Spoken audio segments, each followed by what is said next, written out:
Hello friends, मैं CA Arvind Dubey. आज आप लोगों के साथ थोड़ी चर्चा करना चाहता हूं इस मैटर पे कि जिन बच्चों का रिजल्ट मे 24 में नहीं आ पाया वो स्टूडेंट्स अब क्या करें। देखो बच्चों, अभी हमारे सामने दो कैटेगरी के स्टूडेंट्स हैं। एक तो जिन्होंने फर्स्ट ग्रुप दिया था और उनका फर्स्ट ग्रुप हुआ नहीं, और वो स्टूडेंट जिन्होंने बोथ ग्रुप दिया था और उनका बोथ ग्रुप नहीं हुआ।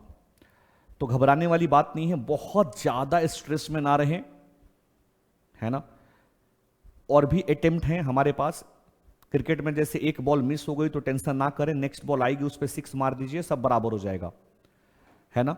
तो अटेम्प्ट इज एन अपॉर्चुनिटी, कोई दिक्कत नहीं। एक अपॉर्चुनिटी चली गई, दूसरी आ गई आपके पास सितंबर में। लेकिन इस बार जो बच्चों को प्रॉब्लम आ रही है वो प्रॉब्लम ये है कि सर पहले तो नवंबर में एग्जाम होता था, हमारे पास सफिशिएंट टाइम होता था, हम उसको रिवाइज कर लिया करते थे। लेकिन अब सितंबर के लिए हमारे पास तो 2 महीने भी नहीं बचे।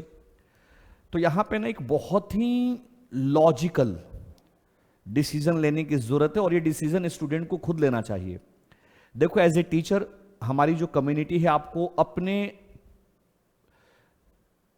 एक्सपीरियंसेस के बेसिस पे आपको कुछ गाइड कर देगी, लेकिन हमको ये नहीं पता कि हर इंडिविजुअल स्टूडेंट का अपना प्रिपरेशन का लेवल क्या है, उन्होंने कितना प्रिपेयर किया है मे 24 के लिए। अगर आपका प्रिपरेशन मे 24 के लिए बहुत अच्छा है, कुछ नंबरों से आपका अटेम्प्ट रह गया, 10-15 नंबर से रह गया, तो बस बेटा वो तो आपका नसीब है। सीए एग्जाम भी एक गैम्बल की तरह है। कई बार लगता है कि अटेम्प्ट बहुत अच्छा गया है, लेकिन बच्चे आके बताते हैं सर रिजल्ट नहीं हो पाया। और कई बार आके कहते हैं कि सर पेपर बहुत अच्छा तो नहीं हुआ लेकिन रिजल्ट आ जाता है। तो बहुत ज्यादा ओवर थिंकिंग की जरूरत नहीं है। ये 2 महीने जब आप स्टडी करोगे पता भी नहीं लगेगा कि ये 2 महीने कैसे कट गए आपके। तो एज ए मेंटोर मैं आपको यही सजेशन दूंगा कि बेटा एक बार आप अपने साथ बैठो, और हो सकता है आपने रिजल्ट के बाद अपने साथ ये जो बैठने वाली फॉर्मेलिटी है वो पूरी कर ली होगी। आपके अंदर से खुद आवाज आएगी कि मुझे बोथ ग्रुप के लिए जाना चाहिए या सिंगल ग्रुप देना चाहिए। आइए इसमें थोड़ा सा मैं अपने एक्सपीरियंस के बेसिस पे वैल्यू एडिशन कर दूं। दोस्तों, अगर आपने मे 24 में बोथ ग्रुप दिया था तो आप अपने आप से ये पूछिए कि क्या जो मेरे पास अभी ये क्वालिटी 50-60 डेज तो नहीं है, 60 डेज, बट क्वालिटी 50 डेज मेरे पास, जो 55 डेज मेरे पास हैं, क्या उसमें मैं अपने मे 24 में जो स्टडी किया था उसको मैं अच्छे से रिवाइज करूंगा। देखो, सेकेंड रिवीजन, थर्ड रिवीजन तो अब सोचना बेईमानी होगी। हां, जिन बच्चों ने एग्जाम के बाद ये मान लिया था कि उनका पेपर एट पार नहीं हुआ और वो रिवीजन स्टार्ट कर दिया था उन्होंने, तो उनके लिए तो अच्छा है। लेकिन जिन बच्चों ने ये माइंड मेकअप करके वेट कर रहे थे कि मेरा रिजल्ट पॉजिटिव आ जाएगा और उनका नेगेटिव हो गया रिजल्ट, वो अनसक्सेसफुल रहे, तो आप बेटा खुद अपने आप से पूछिए कि जो आपने मार्क्स स्कोर किया है, जैसे किसी स्टूडेंट को मान लीजिए 300 मार्क्स चाहिए बोथ ग्रुप के लिए, उसके 290 आ गए, 280 आ गए, तो हमारे हिसाब से तो उसकी प्रिपरेशन बहुत अच्छी थी, वो बेड लक रहा, किसी पेपर में नंबर नहीं उठ पाए।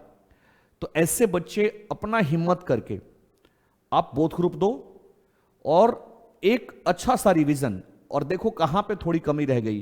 क्योंकि अगर 1 या 2 पेपर में आपके नंबर निकल गए होते ना, उड़ गए होते, तो आपका अटेम्प्ट निकल जाता, बोथ ग्रुप निकल जाता।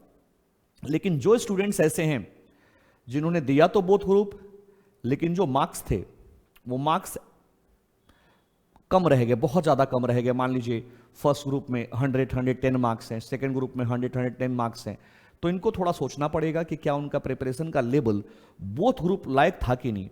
क्योंकि देखो, आप बोथ ग्रुप जब देते हो ना, तो आपको 6 के 6 पेपर अच्छे से पढ़ने होते हैं। तो बेटा आप लोग थोड़ा अपना सेल्फ एनालिसिस करो कि क्या हम इस 1.5 महीने में दोनों ग्रुप स्टडी करके निकाल सकते हैं। अगर आपके मन में कहीं पे भी डाउट है, और इसमें ना किसी से डिस्कस ना करें, क्योंकि ये ना आपकी लड़ाई है, आपको लड़नी है। सेल्फ स्टडी करना आपको, अब क्लास, रिवीजन, वीडियोस, ये सब बहुत मिनिमाइज करके सिर्फ सेल्फ स्टडी करनी है। अगर आपको लगता है कि आप एनर्जी के साथ, मोटिवेशन के साथ 14-15 आवर्स स्टडी कर सकते हो अगले 1.5-2 महीने, तो बेटा आप दोनों ग्रुप दे दो, कोई दिक्कत नहीं। लेकिन अगर मन में थोड़ा भी डाउट है, थोड़ा भी संकोच है, तो अटेम्प्ट रिपीट करने की कोई जरूरत नहीं। आप बड़े आराम से फर्स्ट ग्रुप दे दो और सेकेंड ग्रुप नेक्स्ट अटेम्प्ट में दे देना।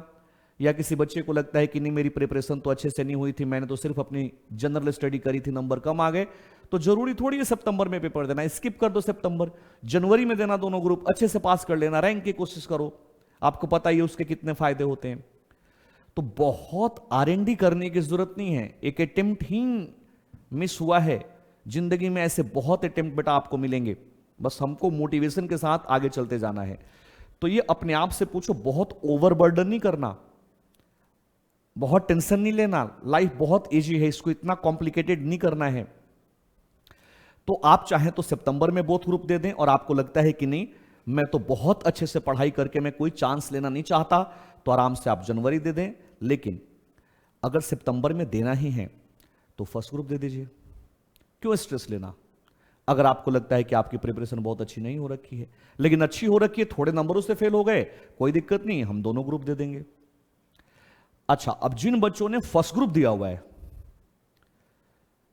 और उनका रिजल्ट नेगेटिव हो गया, और एग्जाम के बाद उन्होंने सेकंड ग्रुप की प्रिपरेशन स्टार्ट कर दी थी और सेकंड ग्रुप काफी हद तक खत्म हो चुका है, फर्स्ट ग्रुप में 2 4 5 नंबर से रह गए, तो वो दोनों ग्रुप दे सकते हैं, क्योंकि उनकी प्रिपरेशन सेकंड ग्रुप की ऑलमोस्ट कंप्लीट होने वाली है। फर्स्ट ग्रुप उन्होंने अच्छे से किया था, वो बेड लक रहा उनका कि 5-10 मार्क्स से रह गए, तो दोनों ग्रुप दे सकते हैं।